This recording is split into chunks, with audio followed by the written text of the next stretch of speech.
In a sense, the numbers were a bit of a shocker. I mean, we both know that it was good, but the headline rate came down, but the core rate went up, and now look at interest rate expectations up to 5.5%. Are you comfortable with that, with the Bank of England doing whatever it takes to bring down inflation, even if that potentially would precipitate that recession that you've almost just avoided? Yes, because in the end, even if there's a recession, the inflation is a source of instability. And if we want to have prosperity, if we want to grow the economy, if we want to reduce the risk of recession, we have to support the Bank of England in the difficult decisions that they take. And indeed, I have to do something else, which is to make sure the decisions that I take as Chancellor, very difficult decisions, to balance the books so that the markets, the world can see that Britain is a country that pays its way. All these things mean that monetary policy at the Bank of England, fiscal policy by the Chancellor are aligned. And only this week, the Managing Director of the International Monetary Fund praised the authorities in the UK for acting decisively to bring down inflation. And what I would say, Ed, is that when the Prime Minister announced that it was his objective to halve inflation in January, there were some people who derided that. They said, well, it's automatic. Inflation's going to come down anyhow. There's nothing automatic about bringing down inflation. It is a big task, but we must deliver it, and we will. Even if it means precipitating a recession? Well, we will deliver this task, and we will make sure that the government plays its part, the Bank of England plays its part, but it is not a trade-off between tackling inflation and recession. In the end, the only path to sustainable growth is to bring down inflation.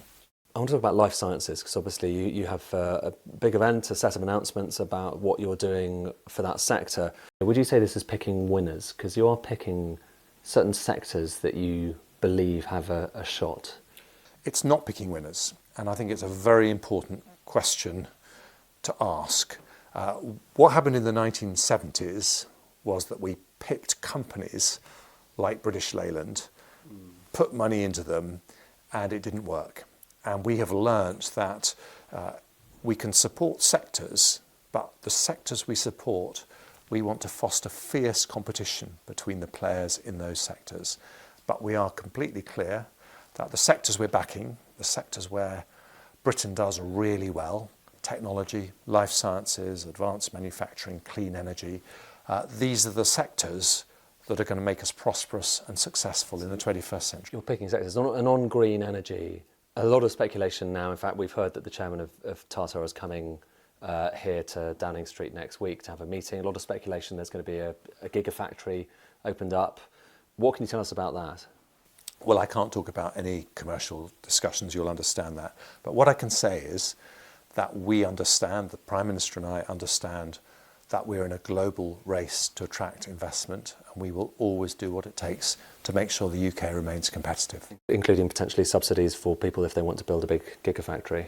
Well, we have a £1 billion automotive transformation fund, and we know that other countries are supporting companies who make these investments. It's obviously good for the UK, not just to create these jobs, but also to transition to net zero, and the transition to electric cars is a very important part of that.